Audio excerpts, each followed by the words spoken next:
Hello बच्चों, let's read this question. The question says if x की power 2a y की power 3b is equals to e की power 5m, x की power 3c y की power 4d is equals to e की power 2n, del 1 is equals to 5m 3b 2n 4d, del 2 is equals to 2a 3c 5m 2n, del 3 is equals to 2a 3b 3c 4d, then the values of x and y are option A del 1 upon del 3, del 2 upon del 3, option B del 2 upon del 3, del 3 upon del 1, option C log del 1 upon del 3, log del 2 अपॉन del 3, option D E की power del 1 upon del 3, E की power del 2 अपॉन del 3। तो यहाँ पर मैं की concept लिखती हूँ। क्या है मेरा इस क्वेश्चन का की कॉन्सेप्ट, की क्रैमर्स रूल क्या होता है। सपोज हमारे पास है a1x plus b1y is equals to c1 और a2x plus b2y is equals to c2। ठीक है, तो एक मैटर डिटर्मिनेंट आता है इसके कांस्टेंट कोफिशिएंट का, और फिर डी एक्स आता है जिसमें एक्स के कोफिशिएंट तो हट जाते हैं, उनकी जगह कांस्टेंट आ जाता है, ये सी1 सी2, और वाई के उसकी जगह ही रहते हैं।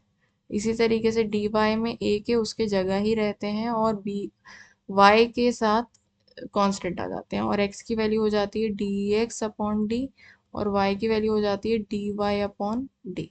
ओके, सो मेरे पास यहाँ पर क्या है, पहले हम कुछ प्रॉपर्टी लिख देते हैं। लॉग की प्रॉपर्टी होती है कि log A B is equals to log A plus log B,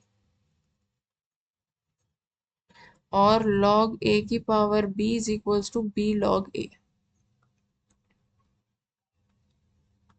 तो अब मेरे पास यहाँ पर क्या है कि x की पावर 2a y की power 3b is equals to e की पावर 5m। log ले लेते हैं तो ये हो जाएगा log x की पावर 2a y की power 3b is equals to log e की पावर 5m। तो ये मेरे पास प्रोडक्ट में है, तो log x की power 2a plus log y की power 3b is equals to 5m log e की वैल्यू होती है 1, और ये हमारा ये 2a इधर मल्टीप्लाई हो जाएगा, पावर है ना, log x plus 3b log y is equals to 5m। Equation number 1। अब इक्वेशन सेकेंड पार्ट क्या कह रहे हैं कि x की पावर 3c y की power 4d is equals to e की पावर 2n। अब log ले लेते हैं, तो log 3 x की पावर 3c y की power 4d is equals to log e की पावर 2n। ठीक है, तो अब यहाँ पर मेरे पास क्या बनेगा, ये भी हमारे पास ये प्रोडक्ट में है तो ये प्लस हो जाएगा, तो log x की power 3c plus log y की power 4d is equals to ये 2n log e। तो ये हमारे पास पावर मल्टीप्लाई हो जाएगी, और ये 3c log x plus 4d log y is equals to 2n log e की वैल्यू 1 होती है। ये इक्वेशन नंबर 2 हो गई। अब हम इक्वेशन 1 और इक्वेशन 2 को साथ में लिखते हैं। इक्वेशन 1 क्या है, 2a log x plus 3b log y is equals to 5m, और 3c log x plus 4d log y is equals to 2n।